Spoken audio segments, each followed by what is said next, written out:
I created this concept of planetology, which changes the narrative, really reset the mindset of economic actors vis-a-vis sustainability.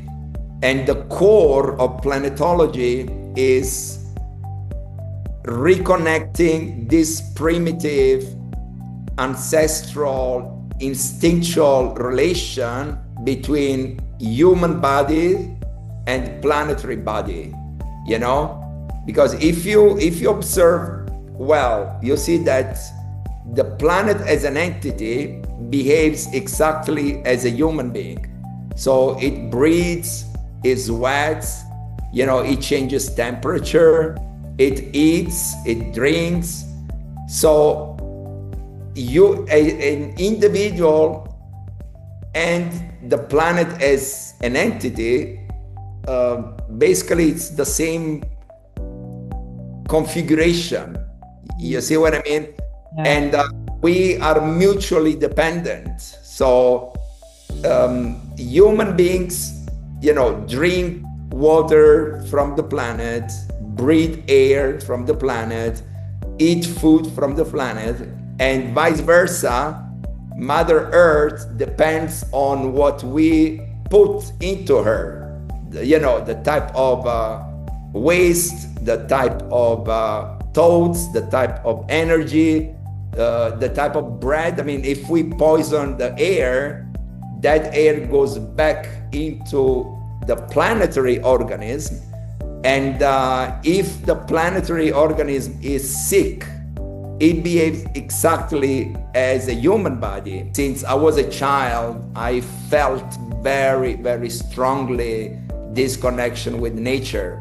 I don't know why, for some reasons, and more recently, I've realized that this is my life mission, that's really, I was put on this planet with the mission of helping others understanding, this strong and very simple connection that we have with Mother Nature, So I see it as my life purpose, it's all I do.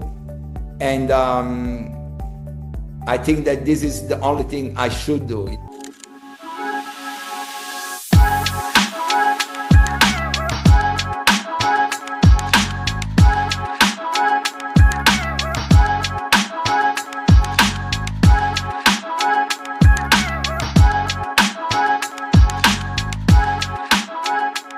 Hey everyone, welcome back to Connecting the Dots. And today we have a very interesting and very special guest. His name is Enzo di Taranto. He is a multi-awarded futurist, sustainability strategist, investor, philanthropist, diplomat, and bestselling author. Over a distinguished 32-year United Nations career, he served in senior leadership roles, including campaign manager to the Secretary General in New York, office head in Colombia, Haiti, Sudan, and other post-conflict regions, and senior advisor to United Nations Secretary General of Disaster Risk Reduction in Geneva. Enzo, thank you so much for being on my show. And what really, really drew me to you was your message about planetary consciousness. And for me, my platform has been about how each individual, how we can become our highest self through raising our levels of consciousness and dealing with all the negativity that goes involved, or, that's involved that people just pick up throughout life, and seeing how it interacts with, how we show up for work, the decisions that we make, the food that we consume. So I've been focused on the more micro individual level on how we can progress and, become better. And you're focused on this whole planetary systemology of how everything we do as humans interplays with each other. So I'm so excited to have you on my podcast. Yeah, no, it's my pleasure, and thank you for having me today on your show. I also appreciate the work that you do to highlight these issues that are not so mainstream, but still very important to change the mindset and, as you say, expand the consciousness of individuals. And this famous saying of Mother Teresa, she said, the oceans is made of drops of water, but still one drop makes the ocean, right? And this is a little bit the paradox of working on influencing individuals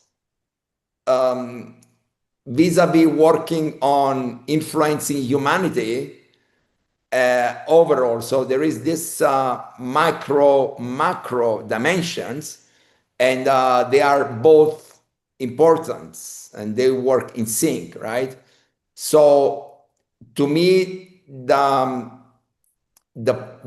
what we can call the planetary crisis, which is what as humanity we are experiencing in this degradation of the environment. We see plastic pollution in the oceans.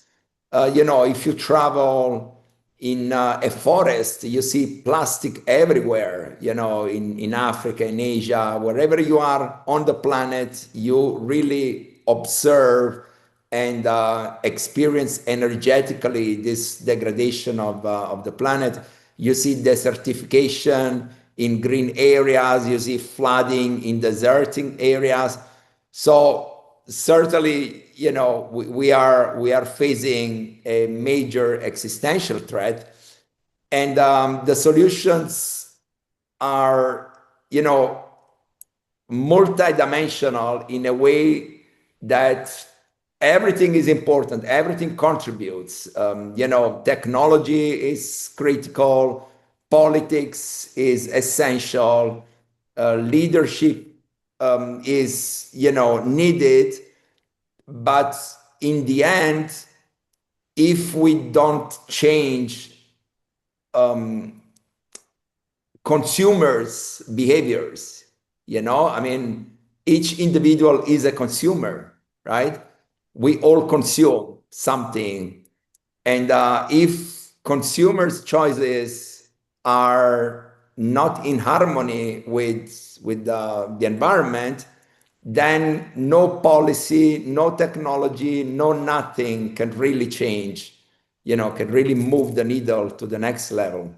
So we need to work both and in sync at micro, individual, and macro, humanity levels.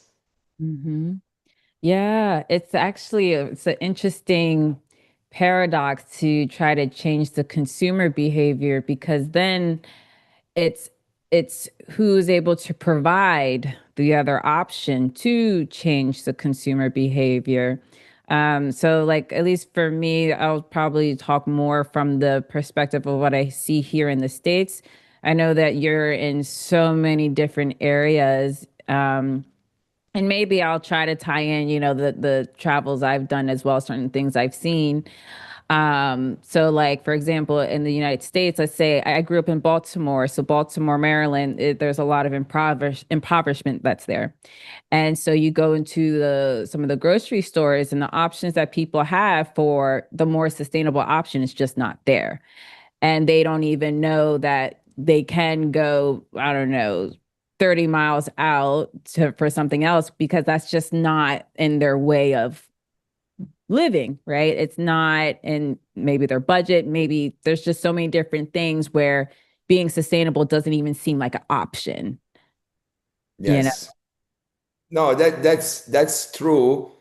And I think that the debate, the attention of policymakers, of the media, of legislators is really pushing the wrong buttons, because I give you the example of Europe. There has been this, focus and emphasis on the so-called green transition, which is basically introducing technologies that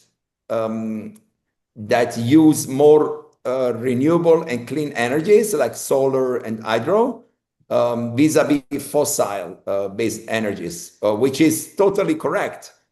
However, once again, if the mindset and the behavior patterns of the markets and therefore of consumers doesn't go in that direction, everything it feels like forced, like imposed by either politicians or other powers.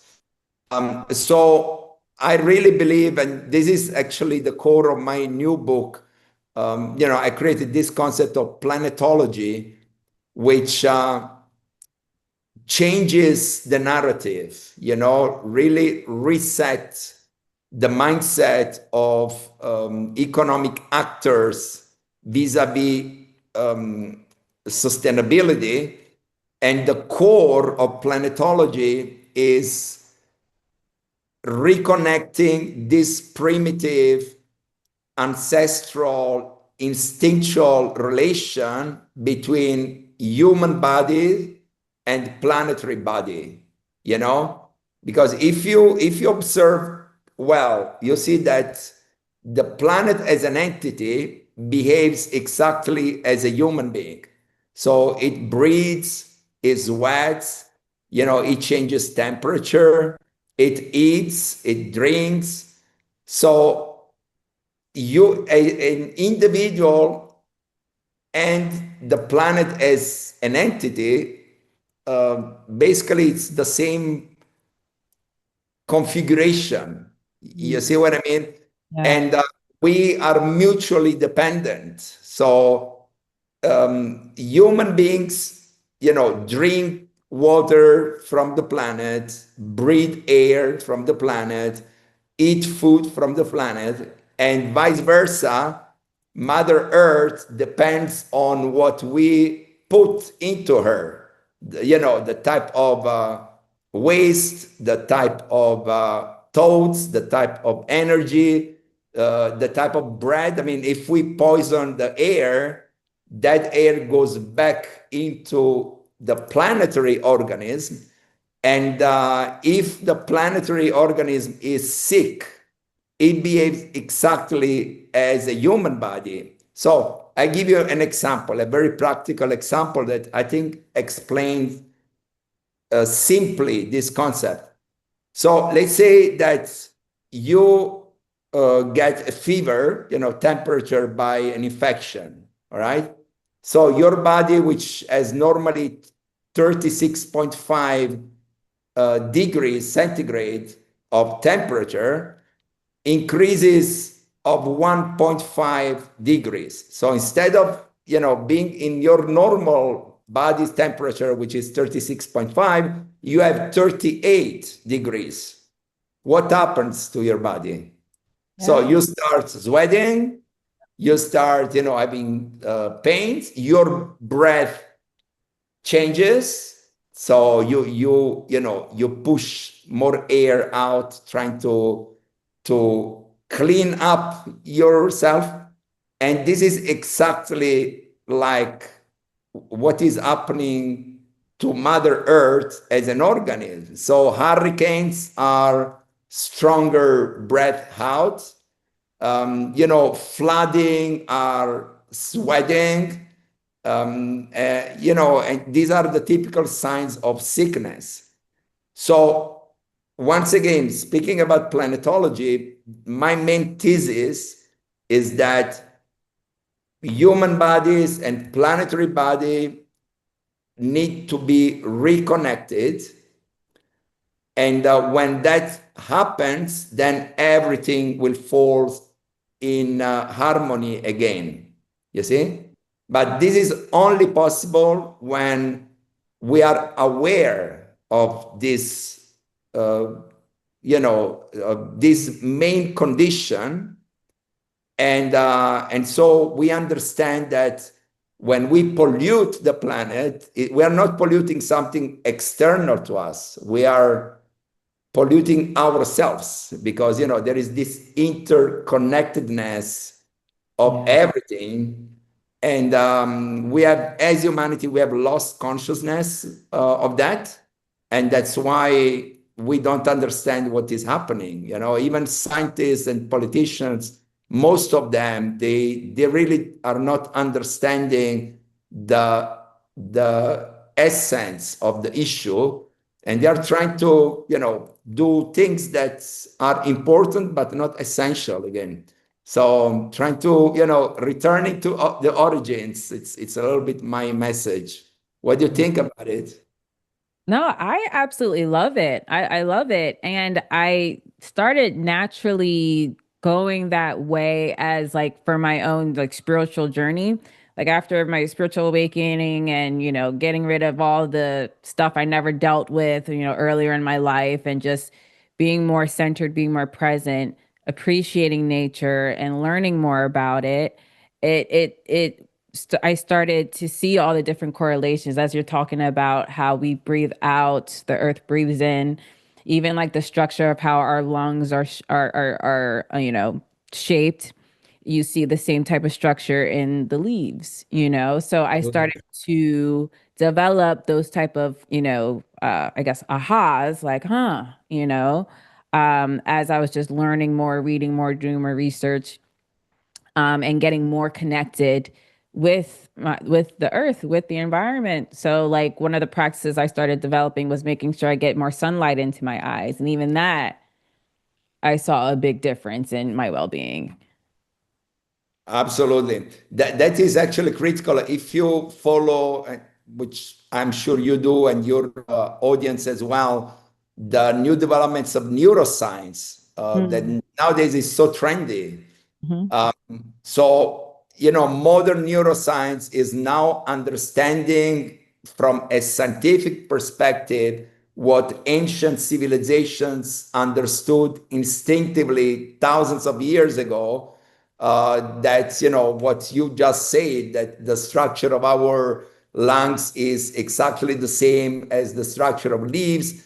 If you see a nut, and if you see a nut tree, and then if you observe how the brain is designed, they are exactly the same with two hemispheres and one crane.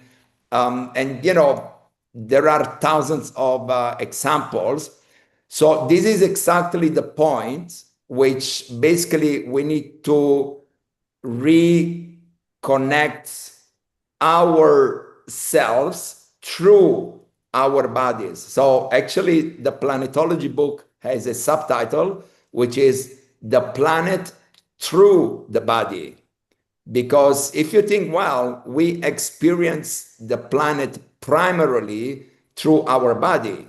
As I said, we breathe air, we drink water, we eat food, we have fire inside, which are the essential elements of nature, right?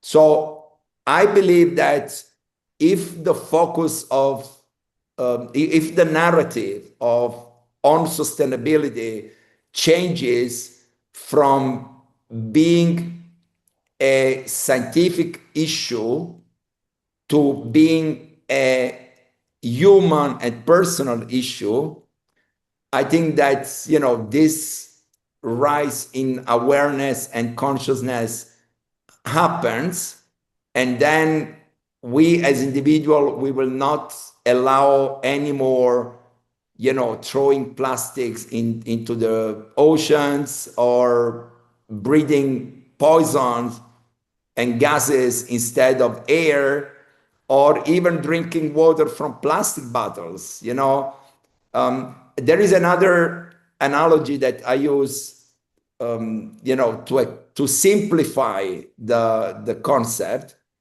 which is, you see, nowadays when the media speak about, well, rarely speak about it, but when somebody speaks about the planet's degradation, so somebody says, you know, the oceans are polluted by plastics. Okay, so somebody says that. Now, the way our awareness is today is that we think that that is an external event. So we say the ocean is polluted, or we say a forest is on fire. You see, or we say the air is poisoned. So the awareness we have nowadays is that we are here, the event is there, the ocean is there, the forest is there, and these are external events on which we don't have much power to, improve or change. However, if I give you this example, I say, okay, the ocean is full of plastics, so fishes are eating plastics because their brain and their nervous system are not engineered to distinguish an alga from a piece of plastic. So they eat what they find.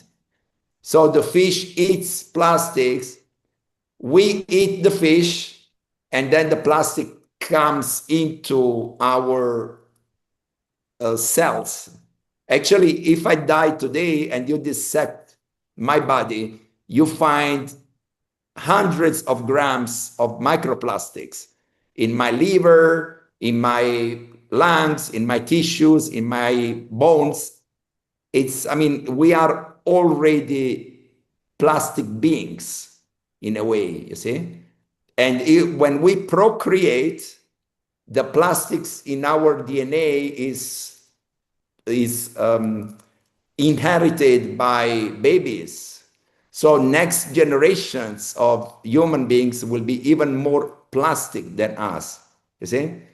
But when I say that, people, say, wow, it's scary, but it is already a reality, you see?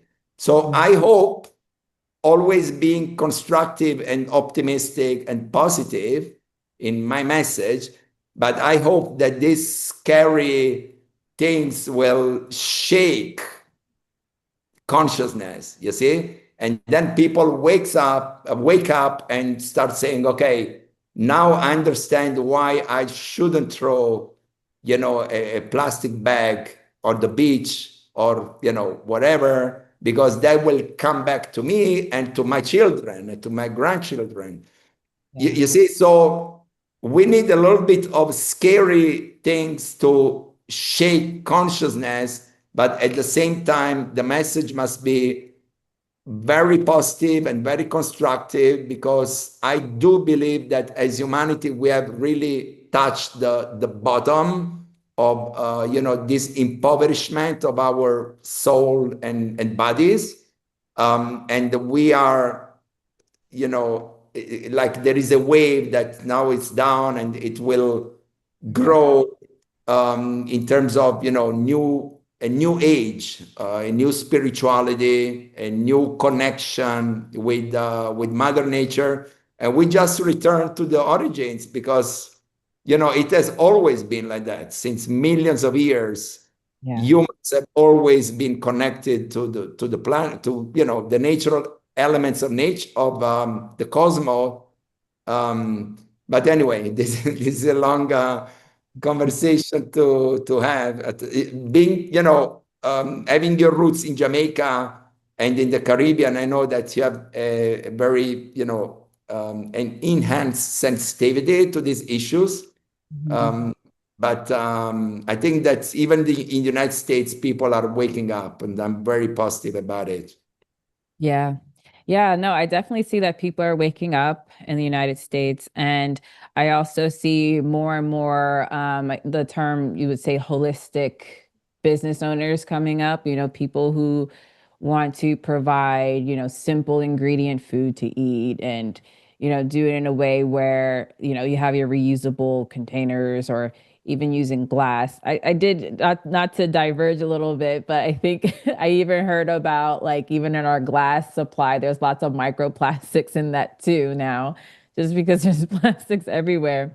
Yes. Um, so this is something where like on the end you need the interplay of the individual and like the major, organizations and politicians, policymakers to figure out how we can stop having so much plastics and everything. And I don't even know, like with the microplastics, is it something that's reversible? No, it is not. Well, our organisms cannot expel microplastics from our organs. So there are, coming back to science, it is scientifically demonstrated that I should say probably most of virtually all human beings have already a certain percentage of microplastics in our organs. It's not something that you can expel, and actually it modifies the DNA, and it goes into the sperma and the ovaries, and it's a generational issue. It's not just Mm, us.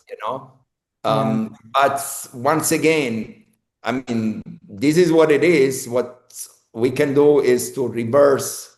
Well, first of all, to reduce, then to stop, and then to reverse the process. And it will take generations. It's not, something we will see in our lifetime.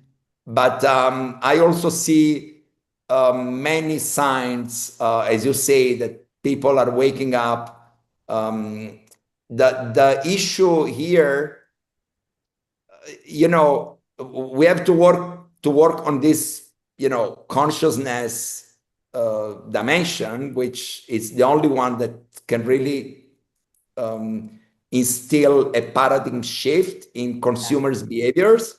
So, so instead of buying clothes that have a certain features, people more and more is more like attentive and sensitive to avoid fast fashion, to recycle more, to the impact of chemicals on our skin, and so on. So this is across all major economic sectors. If you analyze the global economy, you see that from fashion to technology to real estate, agriculture, all the longevity industry, they are all transitioning towards sustainability.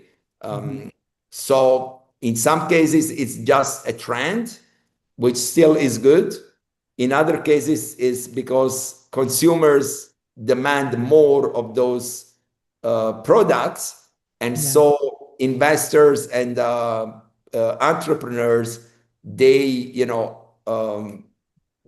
offer what the market demands, and so they you know produce more of those type of more organic, more sustainable items.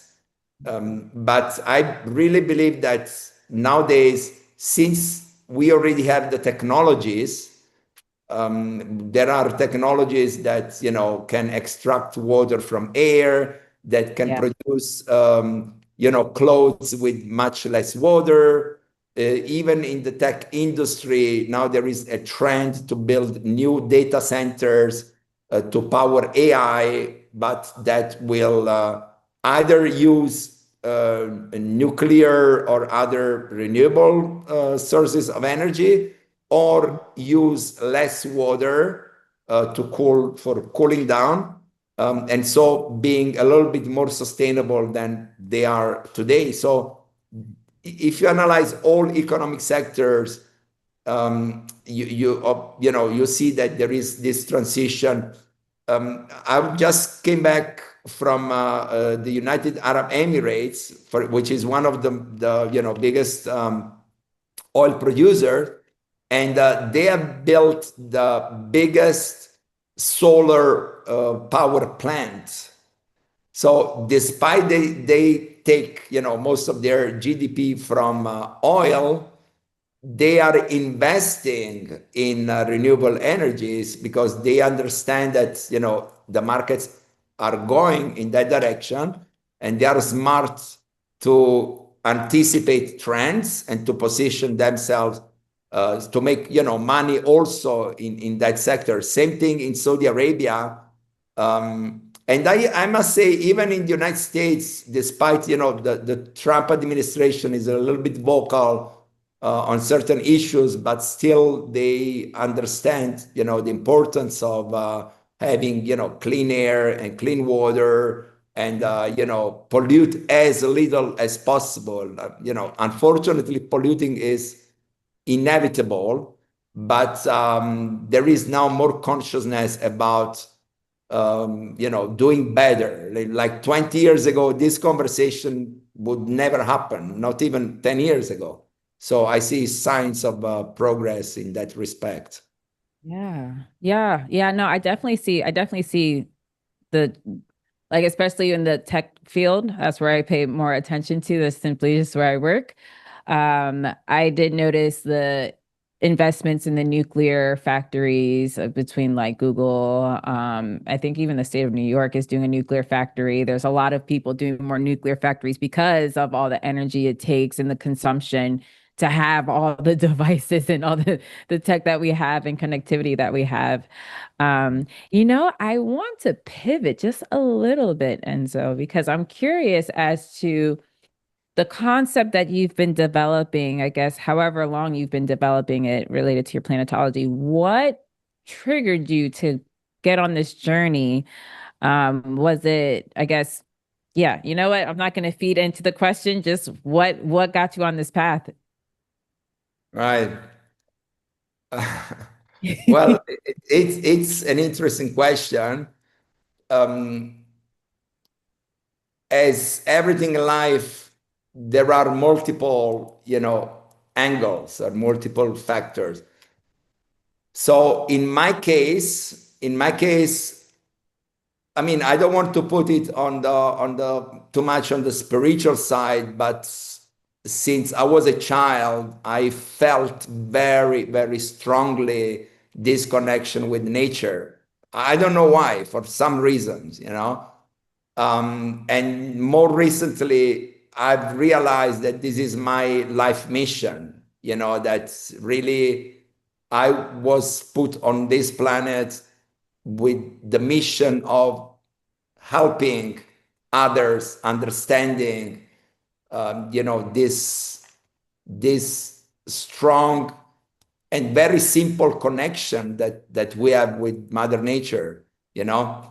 So I see it as my life purpose. It's all I do, and I think that this is the only thing I should do. You see what I mean? Mhm. Now, as a businessman, I'm trying to do it in a way that is also profitable, because being humanity my audience and the planet my stage, I need to scale up, and that needs money. Not necessarily, finances, but also, using technology in a strategic way, using global media stages to, have as high impact as possible. So this is the first, really, the most powerful, the deepest reason how I'm doing what I'm doing. The other is that, I've been practicing martial arts since I was a child. So I've, like, 60 years of practicing Wow. martial arts in different ways. And when you practice martial arts, you have this stronger connection with your own body, you see?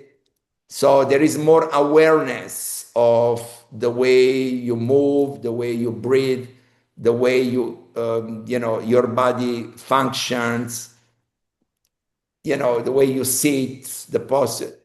That type of sport, like most sports, I should say, but that in particular gives you more awareness of your own body.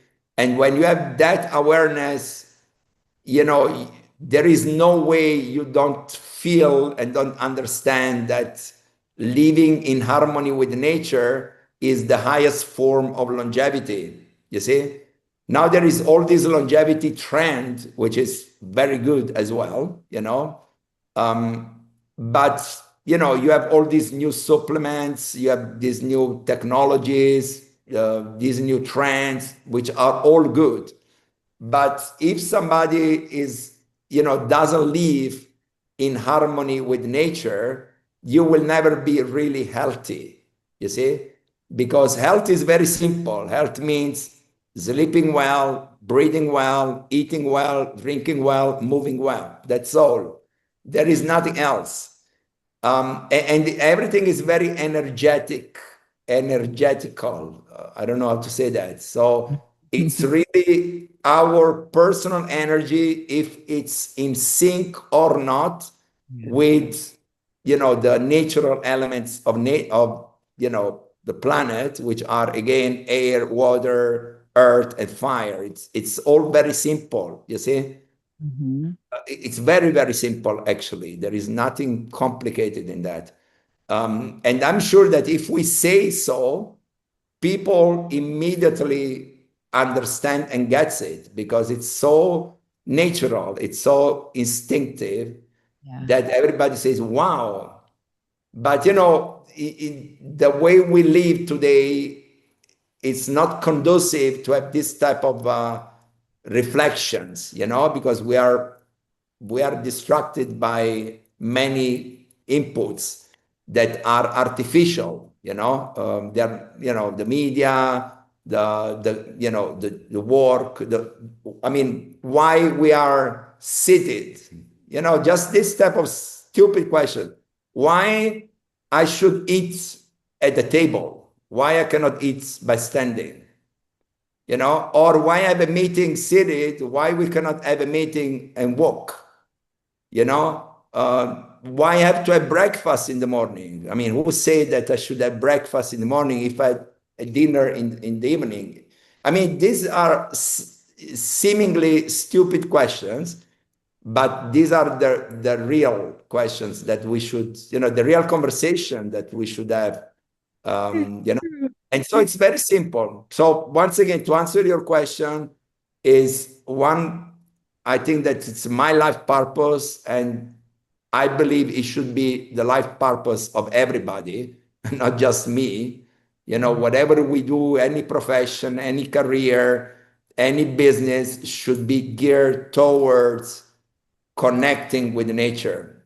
And actually, in my planetology book, there are two parts. It's very simple. Also, that book, one part is the body, and the other part is the planet. Okay.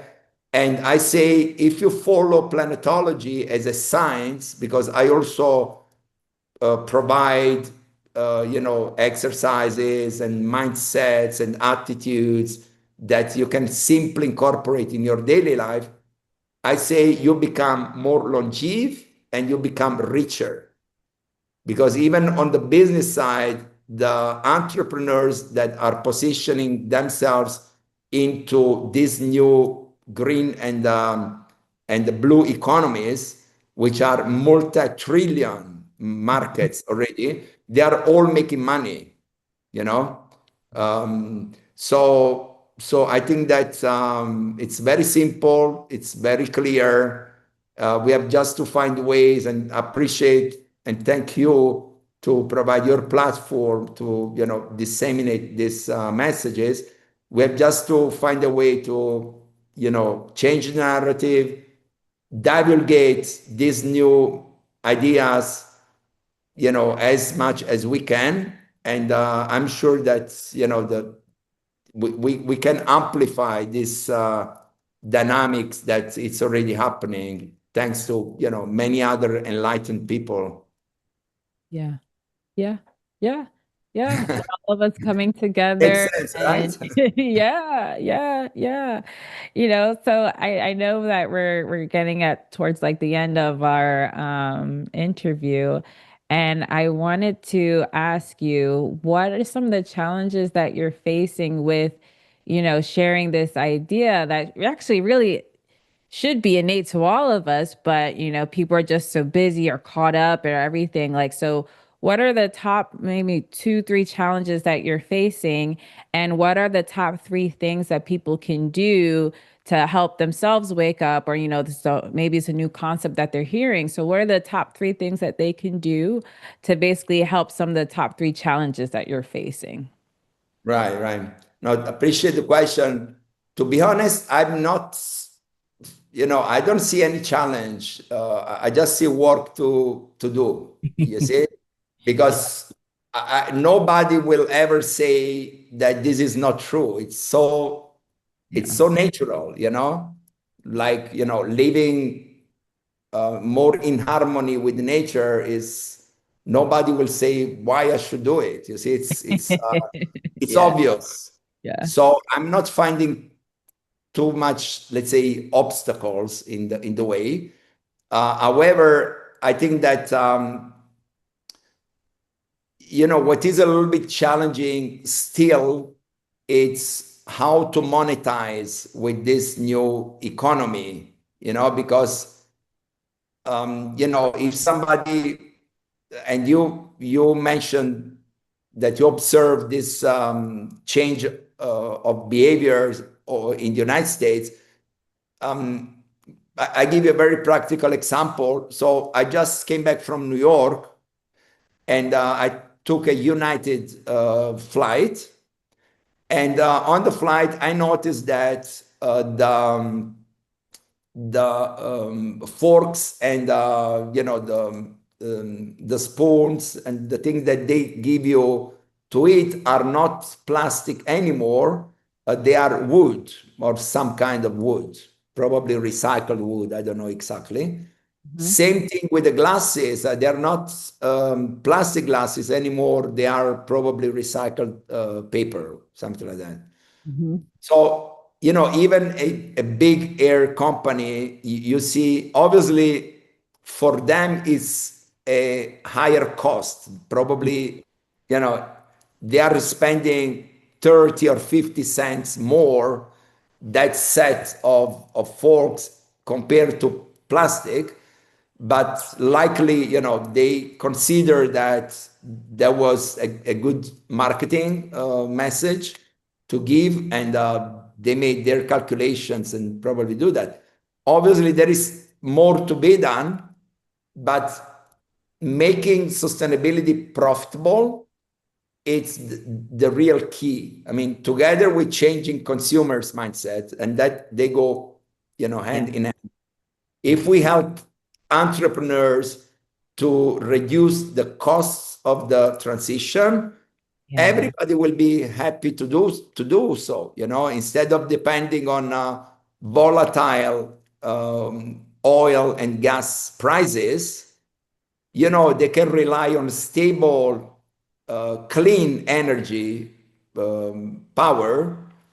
Nobody will say no. You see what I mean? But still, that is a little bit challenging in terms that they will take a little bit of time. Yeah. Obviously, the industrial system needs to be converted to new energy sources. So it will take time, it will take investments. So again, the work of policymakers and the legislators is critical to push this trend. But I see that the major challenge is to make sustainability profitable. Once we get that, then everything will be faster. Yeah. Now, Yeah. on your other question on what we can do, as individuals every day, you mentioned a very powerful technology, which is exposing your eyes retina to natural light.